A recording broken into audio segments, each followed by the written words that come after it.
personas que son las que coordinan también estos equipos de trabajo,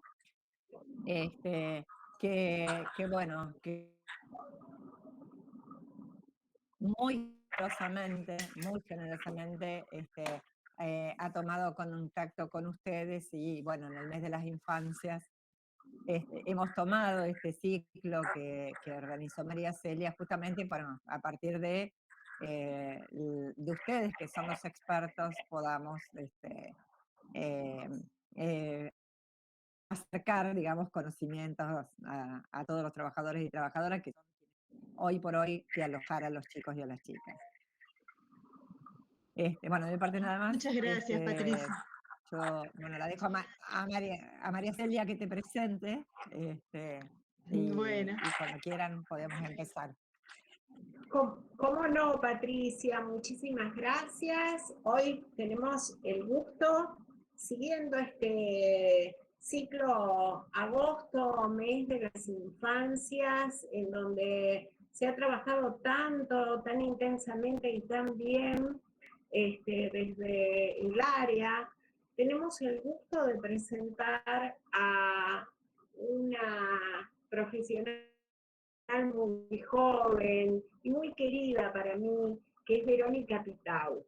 Les cuento que Verónica es profesora de música, investigadora universitaria y teórica en la especialidad, gran teórica, de mucha profundidad, con posgrados específicos. De hecho, tiene pendiente un doctorado que está trabajando. Es docente del Instituto Superior de Música de la UNL y de la Escuela de Música, Danza y Teatro de Wader, de la Universidad Provincial de Entre Ríos.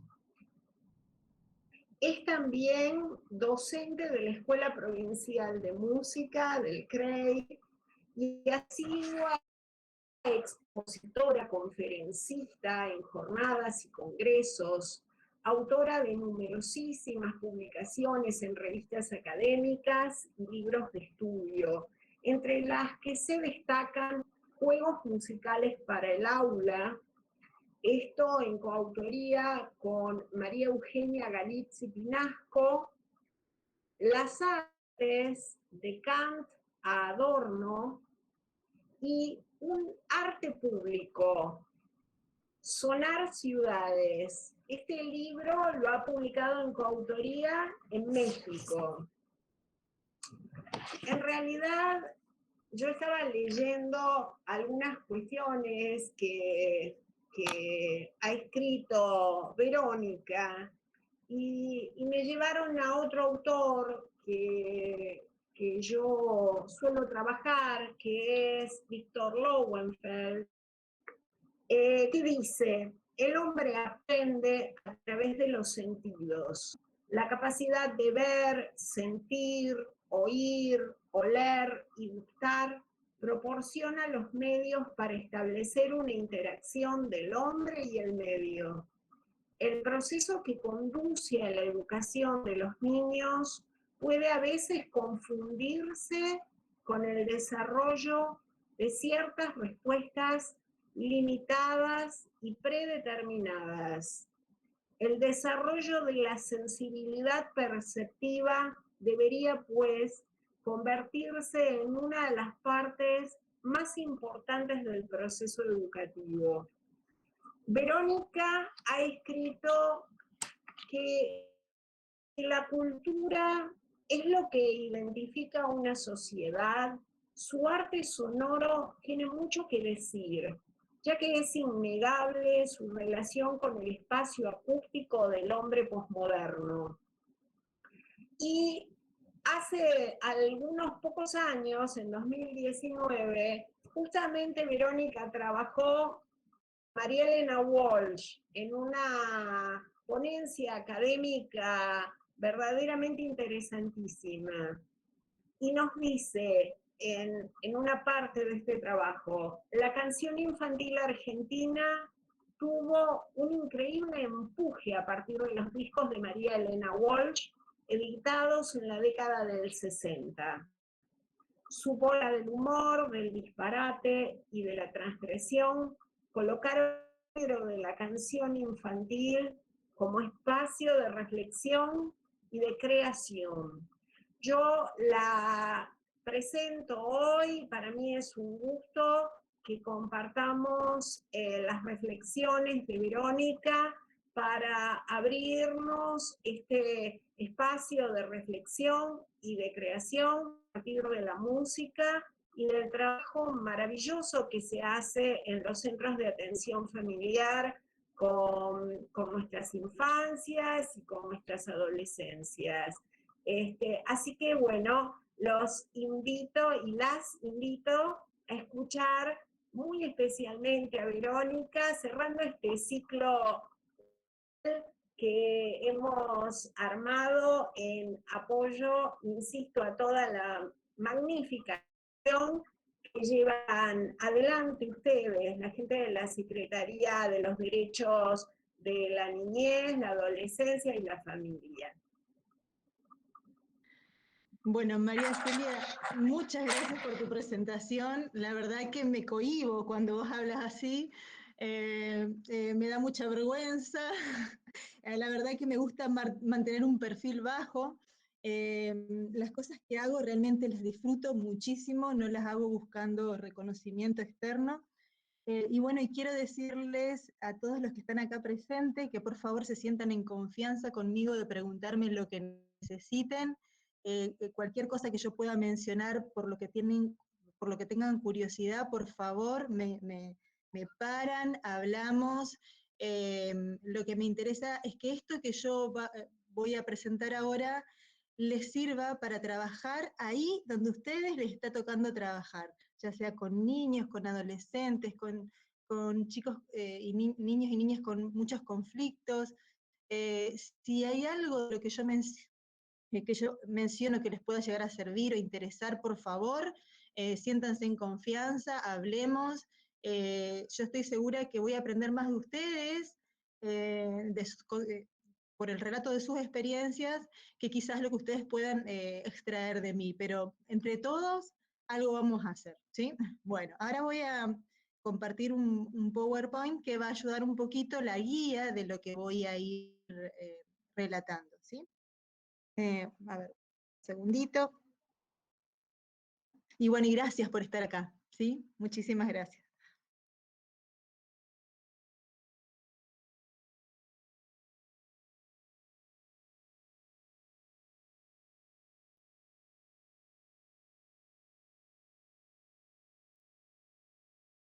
¿Se ve?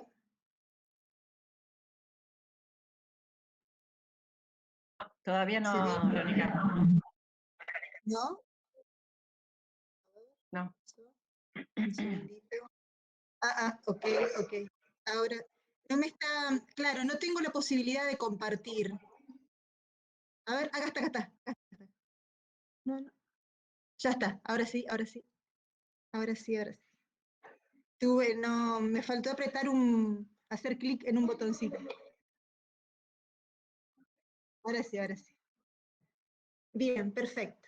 Bueno, la conversación de hoy se llama La música en la pluralidad del mundo infantil y adolescente, ¿sí? Bien, voy a comentarles que voy a hacer un pequeño relato acerca de la música y la sociedad, la música entre las artes, la música en la educación. Voy a hablar sobre el poder de la música, ¿sí? O sobre la función de la música en la niñez, adolescencia, y terminaré con algunas experiencias en mi rol docente, ¿no? O sea, ustedes han visto que yo más que, o sea, desde que me recibí del Instituto de Música, soy docente en distintos niveles, sobre todo en nivel secundario y superior. He trabajado también con niños, pero es la experiencia más pequeña o sea, es la menor experiencia que tengo, aunque tengo hijos y muchos sobrinos, y bueno, y aprendo mucho de ellos también, ¿no? Bueno, entonces, quiero que sepan que voy a hablar bastante también desde mi experiencia. Bien, respecto de música y sociedad, la música, sabemos, no tiene edad. No está limitada a un momento de nuestra vida, sino que no tiene edad, no tiene tiempo o lugar. Es de todas las edades, todos los tiempos y pertenece a todos los lugares. Los seres humanos somos tan musicales como sociales. Podemos modificar nuestros gustos en cuanto a lo que preferimos escuchar en una o en otra etapa de nuestra vida, pero nunca dejamos de interactuar con la música. Ninguna apreciación histórica o social puede efectuarse desde la audición de lo social disociada de lo musical.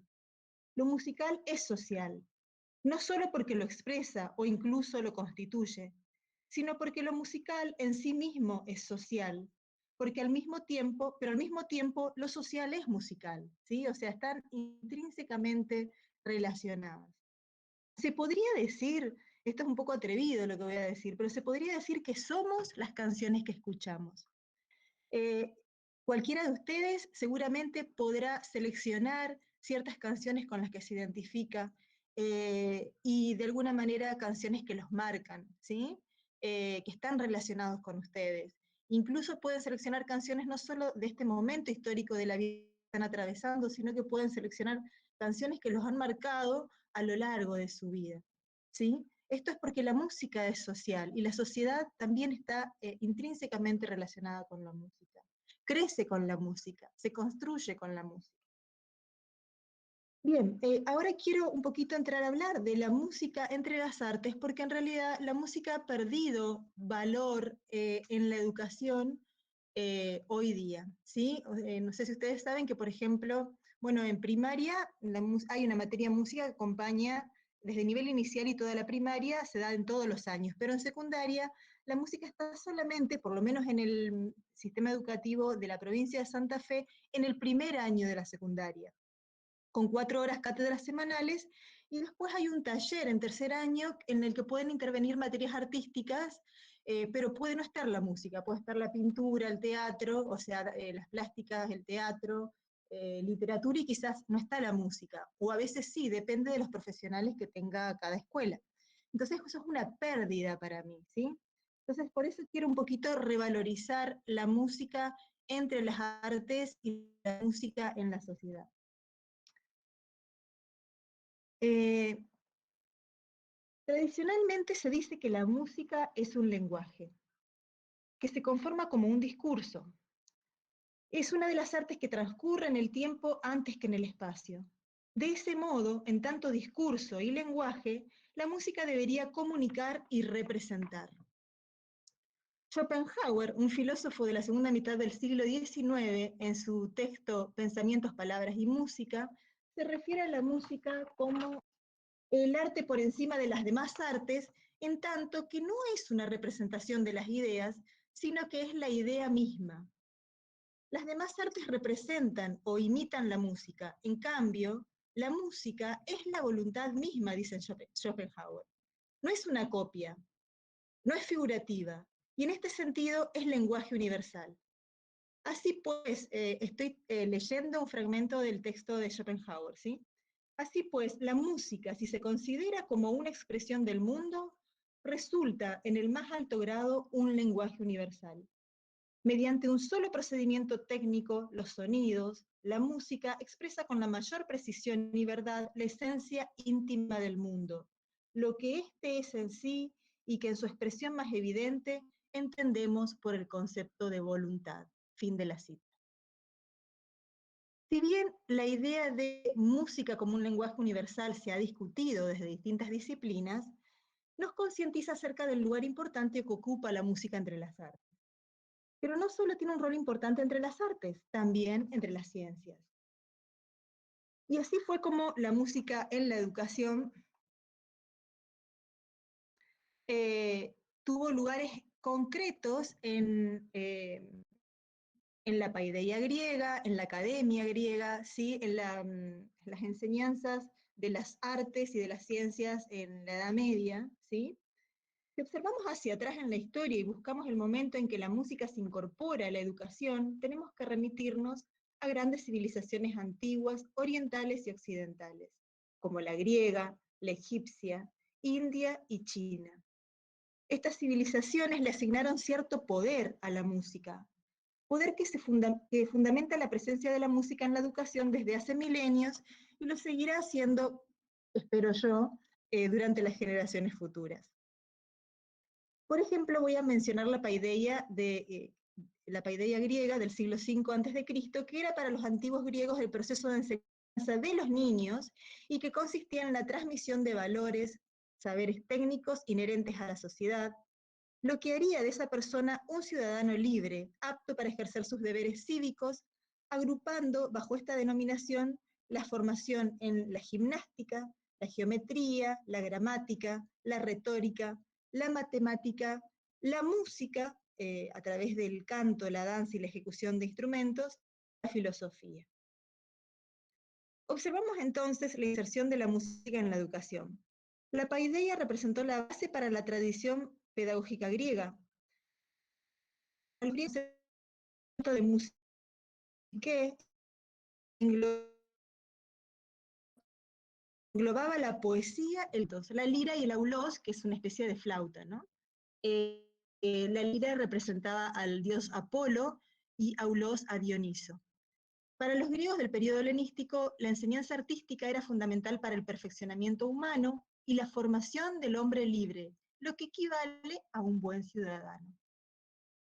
Esta valoración de la música para los griegos se fundamenta en la doctrina del etos, que considera que los elementos de la música ejercen efectos sobre la parte fisiológica, emocional, espiritual, sobre la fuerza de voluntad del hombre, y por eso a cada modo o escala musical se le estableció un etos, o sea, un poder afectivo y ético determinado, por lo que la música se consideró una actividad prioritaria en la educación infantil del niño y del adolescente, ¿no? Voy a leer ahora dos citas, una de Platón y una de la política la de Platón es del texto de la República y la otra es de la política de Aristóteles. La de Platón dice así: ahora bien, Glaucón, la educación musical es de suma importancia a causa de que el ritmo y la armonía son lo que más penetra en el interior del alma y la afectan más vigorosamente, trayendo consigo la gracia, y crea gracia si la persona está debidamente educada, no si no lo está. La de Aristóteles dice así: en las melodías hay una posibilidad natural de imitación de las costumbres, debido evidentemente al hecho de que la naturaleza de la armonía es variada. Por tanto, escuchándolas en su diversidad, uno se dispone de forma diferente a cada una de ellas. Damón de Atenas fue uno de los primeros que sugirió la conexión entre música y formación de carácter humano. Para él, los jóvenes tenían que vincularse con música que transmite virtudes y vicios. Aristóteles, por su parte, confronta dos teorías que relacionan la música y el mundo ético.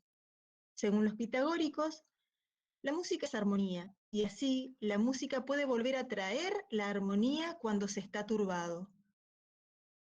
En la teoría de Damón, la relación entre música y alma se ve como imitación, es decir, ciertas melodías, armonías o ritmos imitan las virtudes, pero también los vicios, y por eso la música tiene un poder sobre las personas, un poder educativo.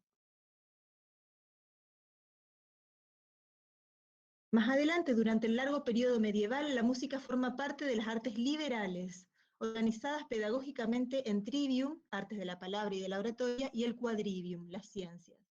La música se inserta dentro del quadrivium junto con la astronomía, la aritmética y la geometría. Ahí en el PowerPoint aparece una cita de San Agustín, que dice: pues como estas artes se ordenan en parte al provecho de la vida, se refiere a las artes liberales, ¿no? En parte a la contemplación y conocimiento de las cosas, es dificilísimo adquirir su ejercicio si no se emplea desde niño mucho esfuerzo, mucha perseverancia. En el Tratado del Orden de San Agustín.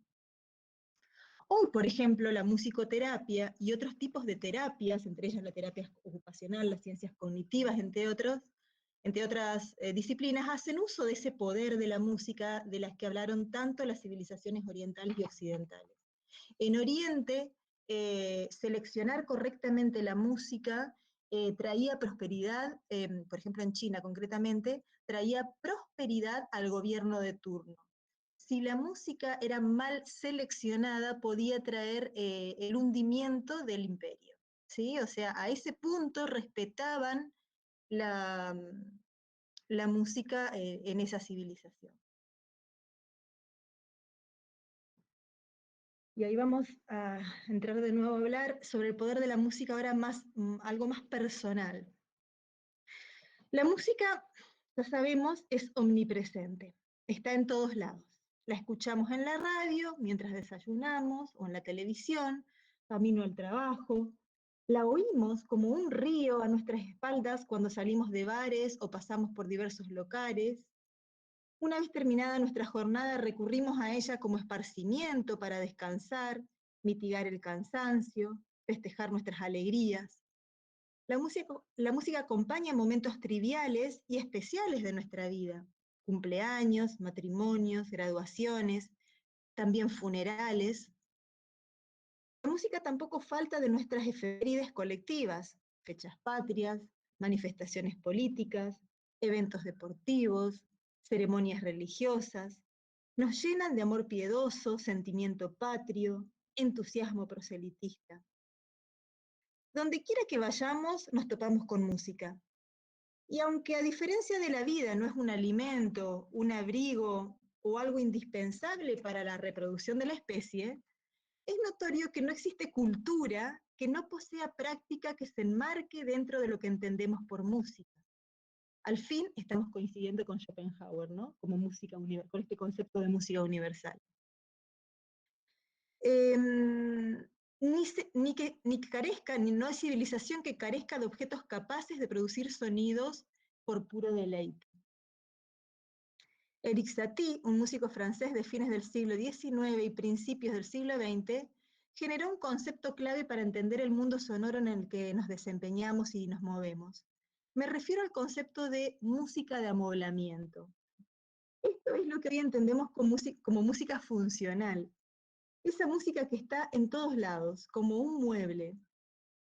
Una música hecha para no ser escuchada conscientemente, pero que genera una reacción inconsciente.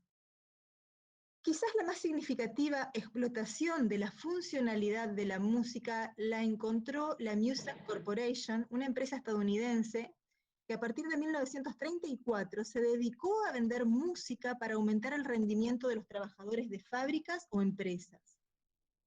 Este tipo de procedimientos tuvo una expansión muy rápida, como lo demuestra el hecho de que para 1939, 43 de las 50 compañías más grandes de Estados Unidos contaban ya con los servicios de Muzak. Estamos hablando que del 34 al 39, o sea, en 5 años, hubo ya 43 de las 50 compañías de Estados Unidos que ya contaban con el servicio de música funcional, en teoría para justamente sacar mejor provecho de sus trabajadores, para aumentar el rendimiento, ¿no? Muzak también vendía la música que se ponía de fondo en los teléfonos, la música de espera, ¿sí? Independientemente del sentimiento o emoción que sugiera, ya sea estas músicas funcionales, ya sea placer, angustia, tristeza, molestia, o la función que cumpla, entretenimiento, eficiencia, es una música que está ahí, metiéndose a nuestras vidas sin pedir permiso. No sé si a ustedes les ha pasado o tienen alguna anécdota respecto de cómo, digamos, esta música pudo haberlos molestado o pudo haberlos complacido en determinados momentos. Seguramente más de uno de ustedes tiene algo que contar al respecto.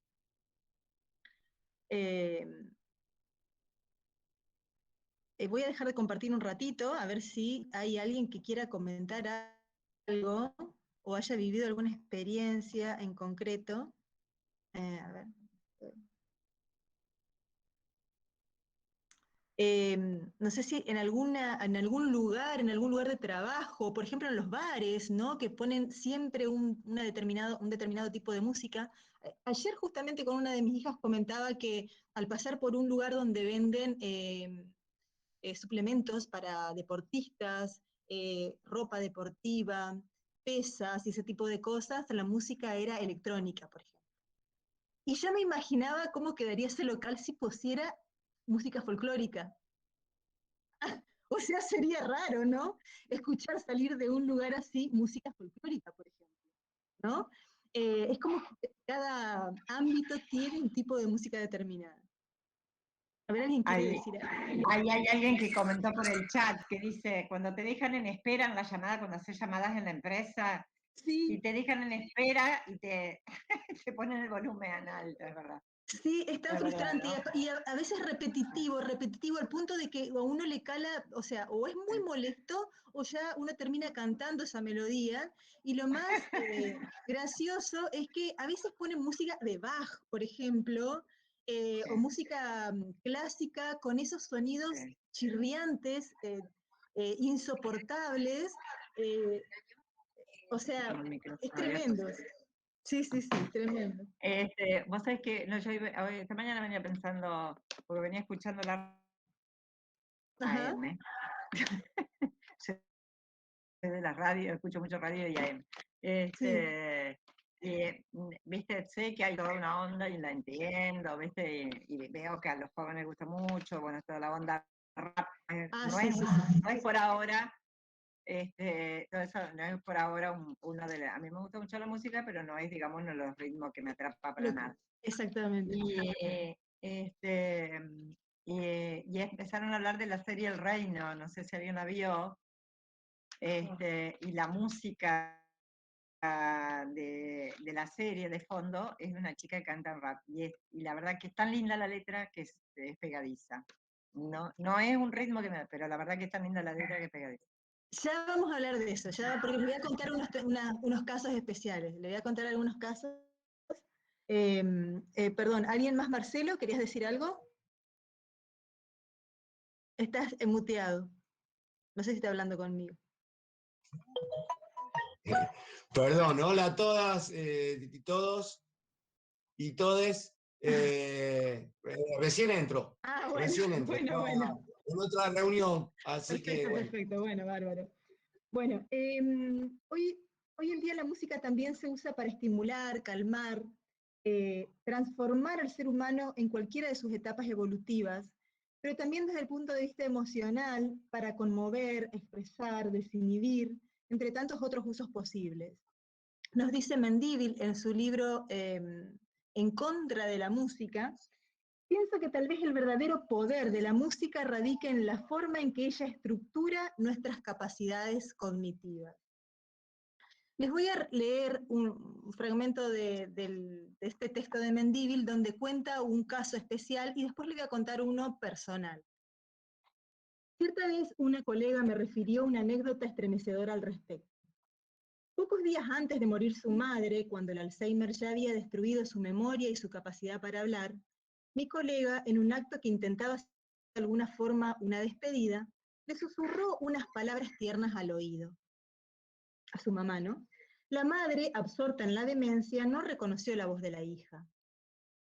No le hable, le dijo una enfermera a sus espaldas. Cántele algo. Escéptica, mi colega entonó los versos de una vieja canción folclórica que ella había aprendido de su madre.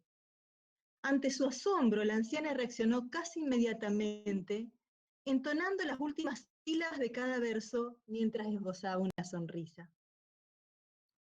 En lo más recóndito de su cerebro, su memoria musical había sobrevivido, aunque fragmentada, a los embates crueles de la enfermedad. Esa fue la última vez que mi colega logró comunicarse con su madre. Y este es el último contacto de la anciana con el mundo exterior, porque inmediatamente después falleció. Mi caso particular es un testimonio muy fuerte este que acabamos de escuchar. Y mi caso particular fue con una abuela, mi abuela cuando tenía 93 años tuvo una ACV.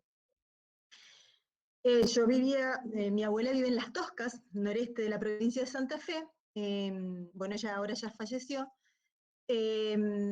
yo vivía acá en Santa Fe y cuando tuvo la ACV, la verdad que fue traumático para mi familia, se la internó y ella no tenía ningún tipo de reacción. No lo tuvo a los 2 días, ni a los 3, ni a los 4, ni a los 5. Cuando fue el 5.º día le dije a mi papá, papá, yo voy a ir a despedirme de ella, porque todo el mundo estaba esperando que la abuela se vaya. No tenía reacción, o sea, no le colocaron oxígeno, pero no podía ni carraspear, se le juntaba la flema, pobrecita, no. Entonces agarré mi mochilita, me subí al colectivo, ¿sí? En el norte y me fui para allá. Esa noche mi papá le tocaba cuidarla a mi abuela y entonces yo fui con él. Y me llevé, porque mi abuela era muy religiosa, un librito de cantos religiosos. Y dije, le voy a cantar, la voy a cunar con estas canciones, para que se vaya en paz. Esa fue mi pensamiento, ¿no? Le frotaba el brazo, y mientras tanto le cantaba canciones. Y en un momento se me ocurrió preguntarle, papi, le digo a mi papá, ¿vos te acordás qué canciones te cantaba la abuela? Porque mi abuela gustaba mucho de cantar. ¿Qué canciones te cantaba la abuela a ustedes cuando eran chiquitos para hacerte dormir? Y me dijo, sí, un Ave María. Bueno, ¿y te lo acordás? ¿Lo podés cantar? Porque yo no lo sabía. Yo no lo sabía. Sí. Y empezó a cantar mi papá y yo empecé a acompañarlo, ¿no? A como podía. Trataba de acompañarlo como podía. Y bueno, y mi abuela me apretó la mano. Pero bueno, sabemos que el apretar la mano es algo que puede ser instintivo, ¿sí? En un momento seguí cantándole, durante toda la noche le canté. En otro momento levanta la mano derecha y me agarra de la barbilla. No abría los ojos, no abría los ojos, pero me agarró de la barbilla y yo dije, uy, para mis adentros, dije, o le molesta que cante o quiere que le cante, ¿no? Bueno, la cuestión es que a la mañana siguiente me fui dejándola así en ese estado donde yo había notado reacciones de mi abuela cuando todo el mundo decía que no tenía ninguna. A partir de ahí yo me volví a Santa Fe, empezó a evolucionar hasta el punto que reconoció a todo el mundo, o sea, vivió 10 años más después de eso. O sea, después de 10 años, ella estaba hinchada, toda hinchada de tanto estar acostada, sin ningún tipo de reacción. Eh, lo único que no recuperó fue la movilidad en las piernas, pero pudo comer sola, hablar, reconocer a todo el mundo. Fue un proceso largo de un mes más o menos. Pero esas primeras manifestaciones, esas primeras reacciones fueron después de 10 días de la CB y la herramienta fue el canto. La herramienta fue el canto. La verdad que fue muy conmovedor para toda la familia. Muy conmovedor porque estábamos esperando que se vaya, pobrecita. A ver, me dicen acá hay un caso de una bailarina rusa, la cual tenía un Alzheimer muy avanzado. En una de sus terapias le colocaron temas que ella solía bailar. Exactamente, lo vi. Y ella empezaba a bailarlo desde la silla de ruedas, ¿no? Exactamente, sí lo vi. Qué testimonios maravillosos. Ahí vieron qué tan efectiva puede ser la música. Y esto es lo que tenemos que tener en cuenta cuando estamos con niños, con ancianos, con personas vulnerables que a veces no se pueden comunicar verbalmente, ¿sí? Lo que no significa que uno no pueda comunicarse a través del canto, ¿sí? Bueno, voy a seguir un poquito para no llevarles demasiado tiempo. Son innumerables, además, los testimonios que demuestran que la memoria musical es la última que se pierde con enfermedades como el Alzheimer o la demencia.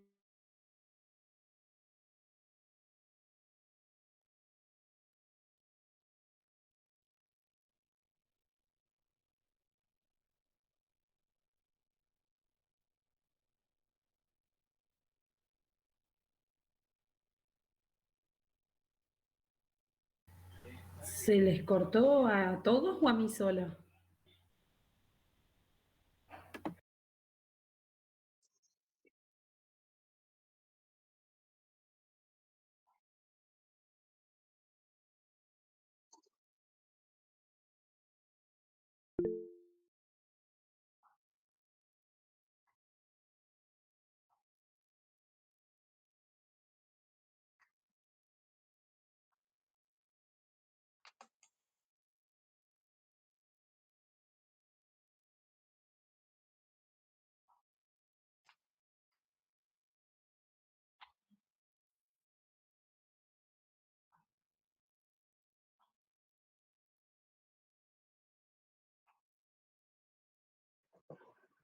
¿Hola? Ahora sí. Se me cortó la conexión, les pido mil disculpas. ¿Están? ¿Me escuchan? Sí, sí, sí, sí, sí. Es Rincón Norte, estoy acá cerquita, en la vereda de enfrente está Arroyo Leyes, ¿sí? Entonces por ahí la conexión no es buena. Hoy tuve una plenaria temprano, 8:30 de la mañana, terminó por suerte 9:30, para las 10:30 estaba acá en mi casa, así que bueno, pero la conexión realmente, bueno, deja que desear. Les pasará a todos igualmente, no creo que sea algo que eh, exclusivo de este lugar. Bueno, lo que les quería decir que entonces es muy interesante o digamos, es un gran alivio saber que ni la descomposición progresiva de nuestras facultades mentales logra erradicar del cerebro la música que amamos. Decir que lo último que nos abandona en el paso del mundo es la música que nos produjo emociones placenteras. Voy a volver a compartir pantalla.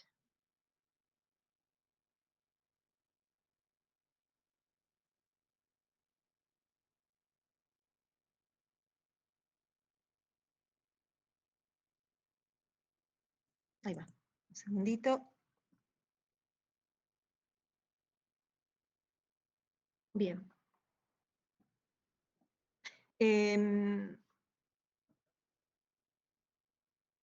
Vamos a hablar ahora sí de música, niñez y adolescencia. En mis 20 años de docencia en nivel secundario dando música, siempre le pregunto a mis alumnos qué música escuchan. Las anoto a manera de encuesta y si no conozco lo que escuchan, lo busco y trato de escucharlo. A veces tengo que hacer un esfuerzo importante para escuchar algunas cosas que ellos consumen.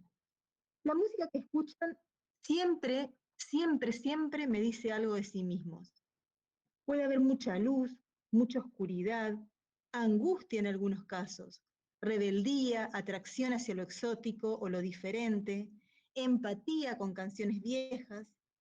Todos estos datos no son menores, arrojan mucha luz sobre esos seres maravillosos con los que compartimos la educación.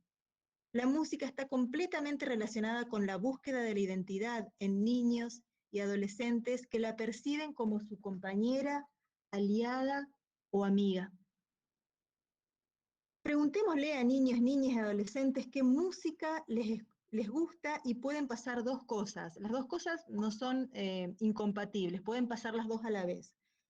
Por un lado, responde a partir de las preferencias del entorno musical que lo rodea, ya sea familiar, el entorno en el que se desenvuelve, ¿sí? Y por otro lado, puede responder a partir de sus propias preferencias. Estas opciones son más o menos variables de acuerdo a la edad. Un niño suele escuchar lo que escuchan sus padres. En cambio, un adolescente de 13 todavía sigue escuchando quizás la música de su entorno, pero con 14 o 15 ya elige lo que le gusta y descarga lo que no. Esto también habla de una aceptación o rechazo hacia las personas que forman su entorno y la música que estas personas escuchan. Notamos que se produce un proceso de identificación que parte de la canción, atravesando los géneros para llegar a la cultura que la genera. La música que escuchan entonces nos habla de sí mismos, de lo que les gusta y lo que no, del lugar que creen que ocupan o que aspiran a ocupar en la sociedad, del entorno social en el que se mueven o con el que se identifican. Nos habla de su apreciación hacia sí mismos, nos abre las puertas de su corazón y de una buena parte de su vida e historia. Las canciones que se cantan de memoria pueden ser un manifiesto para ellos. Entre ellas hay muchas canciones de rap, ¿sí? Muchas canciones de rap que son realmente manifiestos. Quizás él o el adolescente pueden no tener voz, o sea, cuando uno les pregunta algo no responden, pero si escuchamos su música nos puede decir mucho de esa persona. No en todos los casos, pero es posible que la música que elige escuchar se manifieste como una voz a partir de sus textos y mediante ellos exprese sus frustraciones, sus sueños o sus ideales. Niños, niñas y adolescentes son como esponjas Es decir, que son como los eslabones de la sociedad más capaces de absorber todo lo que ocurre en el mundo. En general esto es positivo porque son zonas libres de prejuicio, pero también puede ser negativo ya que lo reciben todo sin reparos. Son vulnerables y puede ocurrir que de tanto absorber ellos mismos sean absorbidos. La música no tiene culpas, no tiene moral, pero sí tiene texto. Y puede que éste no sea inocente. Cuando la música carga con un texto, ese texto contiene una carga simbólica que puede generar cosas, para bien o para mal. Tengo, por ejemplo, voy a dejar de compartir para contarle 2 anécdotas. Eh,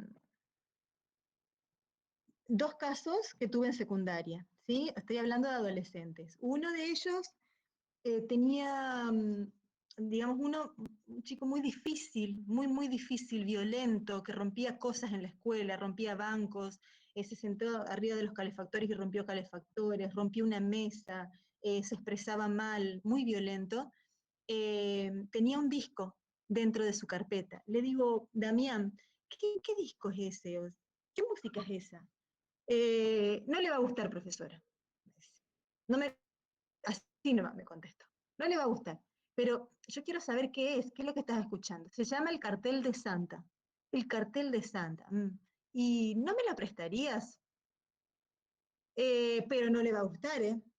O sea, no, yo no se lo recomiendo, yo no se lo recomiendo. Me decía, lo cual me daba más curiosidad a mí, ¿no? Más curiosidad, o sea, yo quería escuchar esa música. Bueno, Damián, mira, te prometo que esto no va a repercutir en mi apreciación hacia vos ni nada. O sea, yo quiero escuchar lo que vos escuchás, porque no conozco, simplemente porque quiero tener un poco de cultura general. Así que, y como no los conozco, quiero escucharlo. Bueno, el disco empezaba diciendo, si usted escucha palabras como, y una serie de palabrotas, ¿sí? Tremendas, tremendas, está advertido que el disco contiene este tipo de expresiones a lo largo de... Así que usted elige si va a seguir escuchando o no. Yo seguí escuchando y realmente hice un esfuerzo por escuchar porque era muy violento, pero violento desde el punto de vista, o sea, violento con la sociedad, con las mujeres, muy misógino, o sea, letras tremendas de un contenido, y yo dije, con razón, o sea, ¿cómo? A ver, realmente esa música era compatible con el adolescente que yo estaba viendo. Si él se identificaba con ese grupo, ¿sí? Eh, entonces, de alguna manera entendí, o sea, no puedo decir si la música influyó en Damián o Damián eligió esa música porque él se siente identificado con ese tipo de movimiento. Lo interesante es que yo puedo hacer algo con eso, yo puedo mostrarle, primero, conocerlo, segundo, mostrarle otras cosas, del mismo género quizás, pero que le lleven a una apreciación mejor de la sociedad, a tener otra mirada más comprensiva, más complaciente, más abierta, menos prejuiciosa, ¿sí? Otro caso es de un alumno que me trajo, que en secreto me vino a pedir que escuche tal canción. Y era de Porta, palabras, a ver, la tengo, palabras mudas. La canción se llama, Palabras mudas de Porta, un rap. Y bueno, era un lamento desde principio a fin que finalizaba con un, un pedido de suicidio, o sea, veía la solución de sus conflictos en el suicidio, en esa letra de esa canción.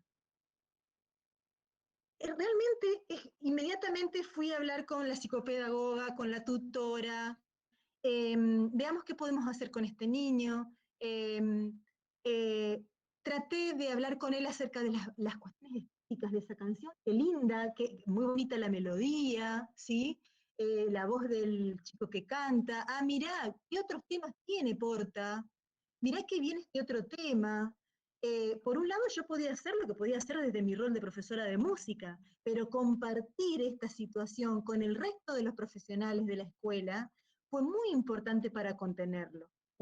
Bueno, obviamente ahí también por la psicopedagoga nos enteramos que estaba atravesando un momento emocional muy, muy duro dentro de su familia y evidentemente había también una cuestión, una identificación con el texto de esa canción, ¿sí?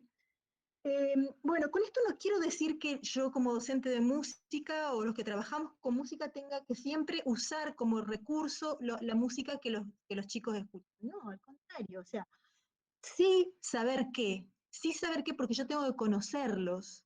Y mi manera de conocerlos a través de la música que ellos eligen, ¿no? Pero también ellos tienen que conocerme, ¿sí? Y una de las funciones más importantes que tenemos los docentes es motivarlos a diversificar la escucha. No solo para ampliar su cultura, también para educarlo en valores. Diversificar la escucha también permite, por ejemplo, evitar fanatismos e intolerancias. ¿Sí? Por ejemplo, es muy común que digan, yo folclore no escucho, yo tango no, qué asco eso. O sea, emitir juicios de valor rechazando determinados tipos de música. No, hay que apreciarlas a todas porque todas tienen algo que decir, todas tienen algo para aportar, y así con todos los géneros dentro de la sociedad, ¿no? O sea, esto de diversificar, ¿sí? Permite diversificar también la apreciación hacia todos los demás elementos que componen una sociedad, ¿no? La música es social, es sociedad. ¿Mm? En cuanto a la educación primaria, algo que a mí, por ejemplo, me preocupa es que, bueno, para un niño de hasta 5 años, el arte y la vida están relacionados, completamente relacionados. Vivir es hacer arte, el arte es vivir, ¿sí? Pero desde el momento en que entra el sistema educativo, vivir es vivir, el arte es el arte. La música es la música, la plástica es la plástica, la matemática es una cosa, la lengua es otra cosa, ¿se entiende? Eh, y entonces empieza a ver todo como compartimentos estancos que no se relacionan. Y eso para mí es un trauma, es una pérdida, ¿sí? Entonces, eh, a ver, es difícil cambiar todo un sistema educativo, ¿sí? Y encontrar modelos que puedan contener lugares de espacio de interrelación, ¿sí? Pero se puede intentar, de hecho hay talleres, la educación está cambiando, y de hecho se puede, digamos, de alguna manera, o sea, es importante educar en los sentidos y en las particularidades de determinadas disciplinas, ya sea artísticas o científicas, pero buscando volverlas a conectar, a funcionar como un todo, ¿sí? Eh, Distinguiendo por ahí las especificidades, ¿sí? De cada una de ellas, pero sin desconectarlas como si fuesen materias estancas, con profesores estancos distintos y que no lleven al final a una relación, ¿no? A volver a funcionar de esa manera como la percibían en su infancia, ¿no? Antes de entrar al sistema educativo. Bien, voy a volver a compartir pantalla un ratito y ya esto es medio que lo último.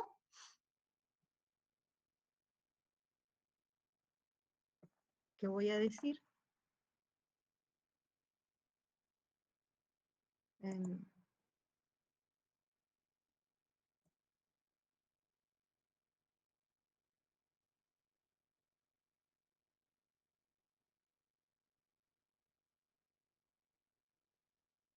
Bien, voy a hablar ahora acerca de los docentes. Un segundito.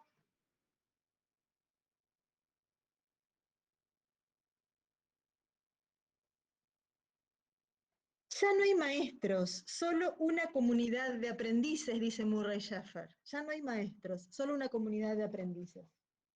Aquí cuando comenzamos, digamos, a ver, aquí es cuando comienzo yo a hablar de docencia. Y creo que es un rol tremendo, ¿no? El maestro, si respeta su profesión, debe ser primeramente educador de sí mismo. Comparto con Murray Schafer su credo, que está ahí en el PowerPoint. Dice, creo que cada docente está primariamente educándose a sí mismo y que si esta actividad es interesante, resultará contagiosa para aquellos que lo rodean. Creo que cualquier proyecto educativo que no hace crecer al maestro es falso. Creo que el maestro es fundamentalmente un alumno y que en el momento que deja de serlo, la filosofía de la educación tiene problemas. Diferentes niveles de inteligencia requieren objetivos o metodologías diferentes. Independientemente de esto, no hay niño o adolescente que no pueda crear y expresarse con sonidos. Esto es hacer música. Independientemente de su nivel intelectual, de sus capacidades más restringidas o sus tremendas capacidades, no hay niño, niña o adolescente que no pueda expresarse con sonidos. Esto es hacer música. Ser docente es un honor, un privilegio, y en tal caso, una enorme responsabilidad. Ningún docente que sepa dónde está parado, que entienda lo sagrado de su función, puede tomárselo a la ligera. Para finalizar, creo que, como dijo Luciano Zócola en la primera de sus charlas, un hogar que motiva con lecturas, cantos y afectos tiene más oportunidades de aprender. Recuerdo, voy a dejar de compartir de nuevo, y comentarles la última anécdota, ¿sí? Muy anecdótica está mi charla, espero que me disculpen, pero también quiero escuchar las suyas ahora. Mi familia no es una familia de músicos. Yo vengo del interior, Villa Ocampo. Me vine a estudiar con una beca de residencia. Mi papá cantaba afinado, cantaba canciones que escuchaba en la radio. Mi mamá no, mi mamá desafinada, pobrecita, pero bueno, en realidad nunca dejó de cantarme y eso es lo maravilloso. O sea, yo recuerdo haber crecido con las canciones de mi mamá. No, o sea, me aprendía sus textos y no sus melodías porque siempre las cantaba diferentes. Incluso ella gustaba mucho de la poesía y tenía un libro de antologías de poesías que había poesías de María Elena Walsh, o sea, de poesía latinoamericana sobre todo, y que cuando a ella le gustaba mucho una en particular, simplemente le inventaba la melodía y nos cantaba. Nos cantaba con esa melodía que inventaba, que obviamente ni bien terminaba la canción, ya se la olvidó, por lo tanto, si la volvía a cantar, le creaba una nueva melodía. ¿Sí? Eso es muy creativo y eso está cargado de amor por sobre todas las cosas.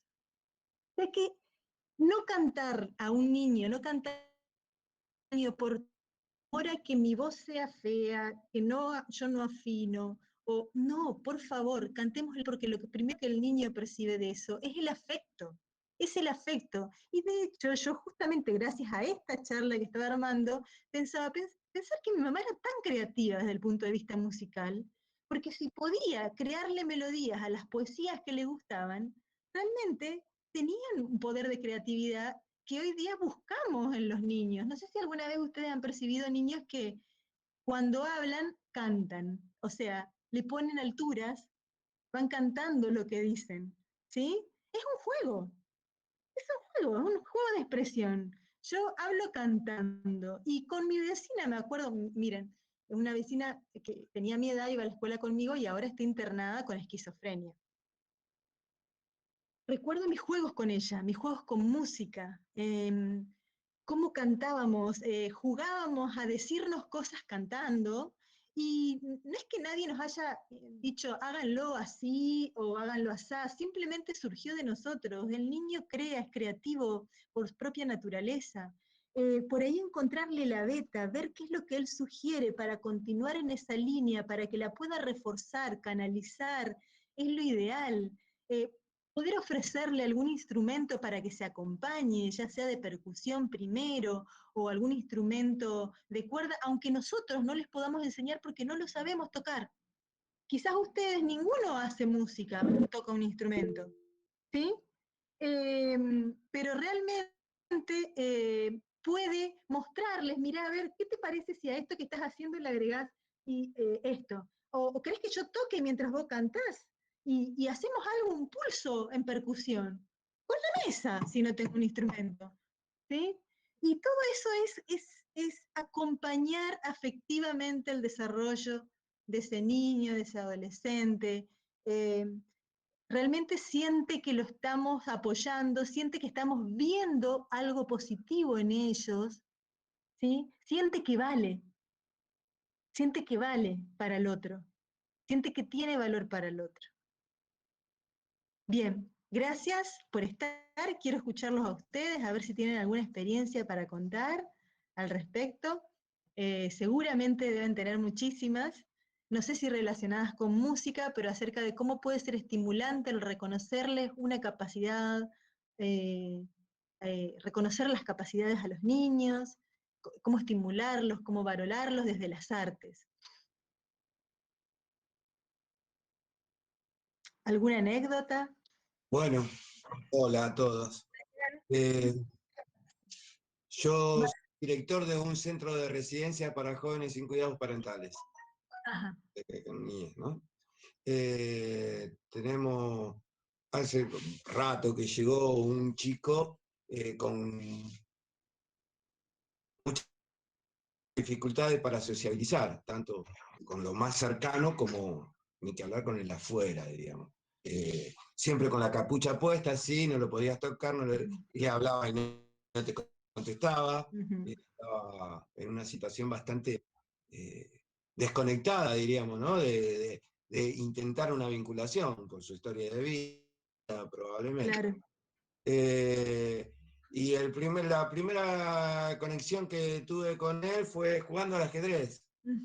Duró un tiempo, duró un tiempo. Es muy inteligente, además, un pibe, una capacidad de inteligencia bárbara. Pero eso se agotó en determinado momento. Y la segunda instancia de empezar a relacionarme con él fue ver videos de YouTube en la tele, ¿no? Un gusto muy particular, tiene situaciones así, esto que charlábamos antes, ¿no? De cómo aparecía lo misógeno, lo racista, ¿no? Pero sigue hoy en día siendo un tema de un juego que tenemos con él, ¿no? Casi de confrontación, porque ahora ya charlamos de todo, diríamos, ¿no? Claro, Pero claro. confrontando, siempre peleándonos, diríamos, ¿no? Él busca, y además tiene muchas capacidades para hacerme enojar, digo, ¿no? Decir Claro. cosas que yo no puedo dejarlas pasar. Provocarte, para Claro, provocarte, digamos. y decirme cosas que yo no puedo dejarle pasar, digo, ¿no? Y empezar el debate, que él la corta. Pero la música fue fundamental, y en un tiempo que hasta estaba enojado conmigo porque yo había puesto algunas restricciones, la música era la forma de conectarnos. Exactamente. Y pasamos tardes enteras escuchando música, tratando de encontrar una que nos guste a los dos. Vamos a buscar una que nos guste a los dos, porque no puede ser. Vos no te gusta nada de lo que yo escucho, yo no me gusta nada de lo que vos escuchás. Y así pasamos varios días escuchando música, y yo rescatando algunas cosas. Ah, mirá, esto me interesa, ¿no? Mirá este video, qué bien, toda la cuestión del video, qué bien armado que está, la edición, los dibujos, ¿viste? Así que fue una forma de contactar y conectar. Hasta llegamos a un momento con el grupo, así, con el colectivo de los pibes, de intentar de entrarle al rap, diríamos, ¿no?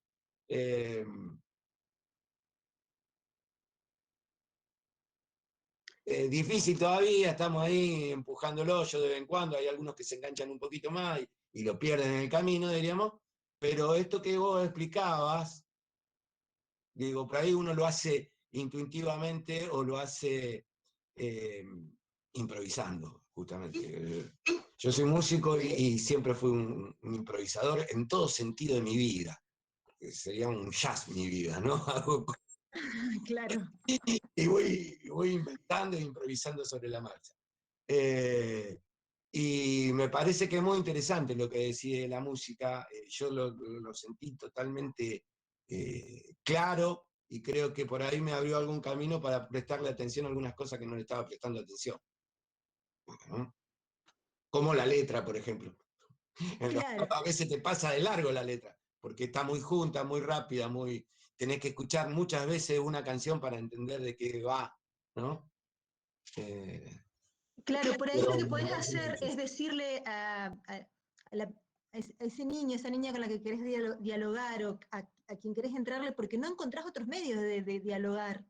No, Ujú. como vos decís, no, por ahí no hay otro medio porque no quiere hablar, se encierra, se oculta su rostro.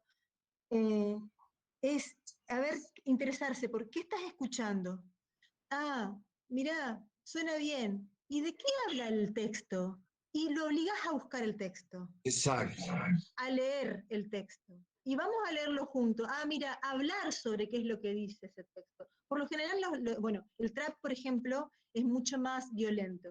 Pero el rap, no. Hay rap que es sumamente constructivo. O sea, hay opciones de rap que son maravillosas. Rafa Espino, ahí ahora no me sale, le tendría que Sí, preguntar. no, no, sí, sí, conozco Eh, el género. Tengo un hijo que es rapero, así que, y además, bueno, podés producciones preguntarle, maravillosas. porque de repente les podés mostrar otro tipo de rap dentro del género que ellos escuchan, que tenga textos más edificadores, que hablen más acerca del valor de uno mismo, de las posibilidades de uno mismo, que nadie te humille, o sea, revalorizan a la persona, revalorizan al otro, por ejemplo, hay uno que valoriza a los padres, dice, ¿cómo no me di cuenta de mi abuelo y mi abuela y mi madre y mi padre que hicieron esto por mí, tal cosa por mí, ¿sí?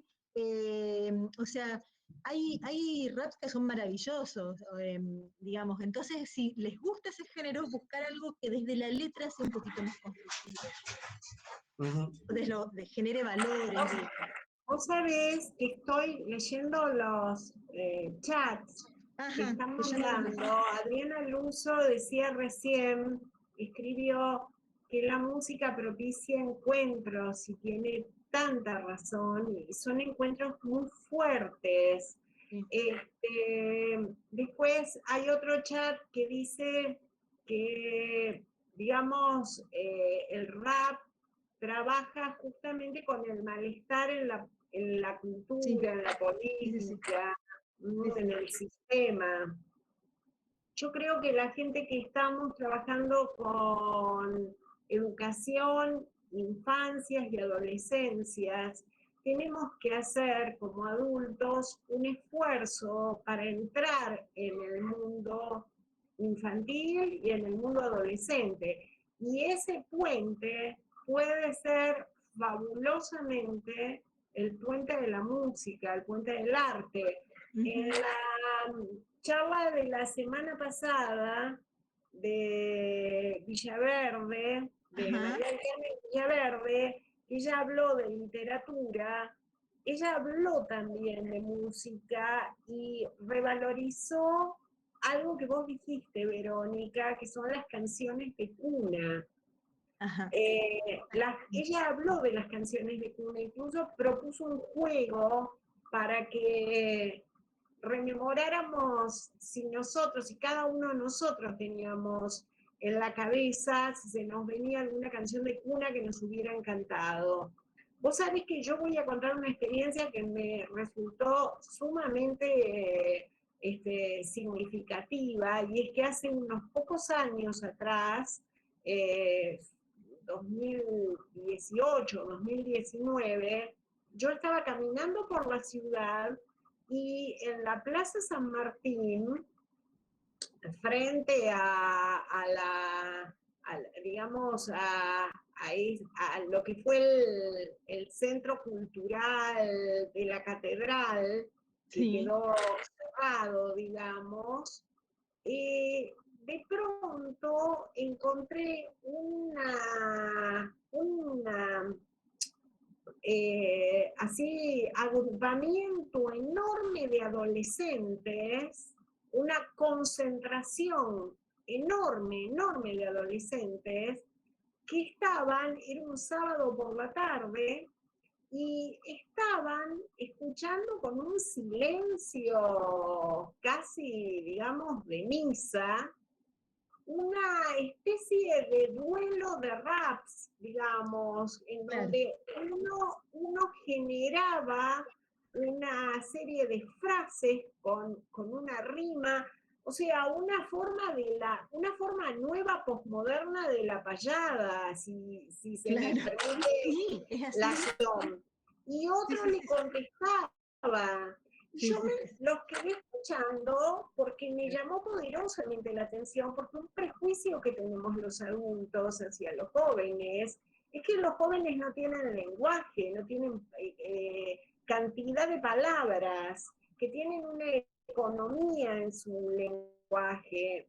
Y sin embargo, esta rapidez que demostraban quienes participaban en esa especie de justa, digamos, ¿no es cierto?, de diálogo rapero musical, bueno, demostraban una capacidad enorme de incluso rompiendo el lenguaje, rompiendo lo que, digamos, tradicionalmente nosotros consideramos como una buena sintaxis, pero con muchísimo sentido, con una enorme carga de sentido. De manera tal que me parece que es interesantísimo esto que propones y me parece que todos los que estamos en el mundo de la educación y en particular estos profesionales que nos acompañan esta mañana, que trabajan con infancias y adolescencias en riesgo, justamente en estos lenguajes artísticos y en la música en particular, tienen una cantera interminable para trabajar y de alguna manera lograr contacto. Esto que decía Adriana Luso, ¿no es cierto? Generar encuentro, que es tan complejo y se vuelve tan difícil en la sociedad posmoderna el generar encuentro, que al mismo tiempo estamos tan necesitados de eso. exactamente. Es así, estamos necesitando, y bueno, y los adolescentes tienen, yo también aprecié lo mismo que vos, María Celia, a mí me parece que estos encuentros de rap son como la payada, lo había asociado a la payada, a ver, tienen que saber de métrica, de rima, porque riman perfectamente, tienen un sentido métrico porque cada frase, o sea, los versos tienen la misma cantidad de sílabas, o a lo sumo generan un recurso para reunir en un ritmo más eh, denso, mayor cantidad de sílabas para que le dé la longitud de la frase, y eso lo hacen intuitivamente, intuitivamente.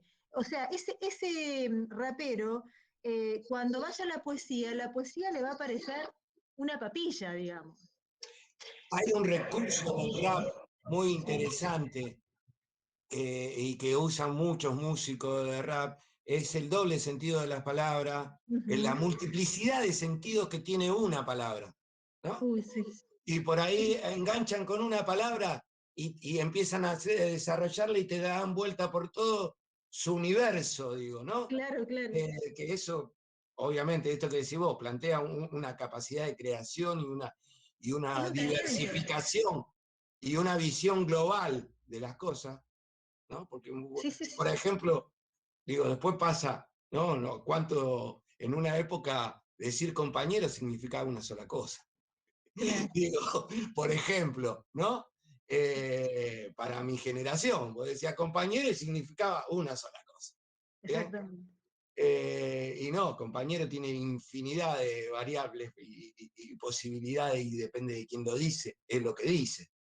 Exactamente. Y el rap tiene estas capacidades, ¿no? He visto que los pibes hacen cosas maravillosas con las palabras y con el significado que tienen las palabras. Sí. Y lo que hay que reflexionar sobre esas palabras para poder usarlas. Todo un Totalmente. trabajo previo de reflexión increíble para poder usarlas. Y usarlas no solamente en un momento de debate literario, sino que a su vez sobre música. O sea, son un montón de elementos interactuando ahí que funcionan perfectamente y lo saben manejar. O sea que son talentosísimos esos niños, ¿no? Bueno. Bueno, no sé si alguien quiere comentar algo más.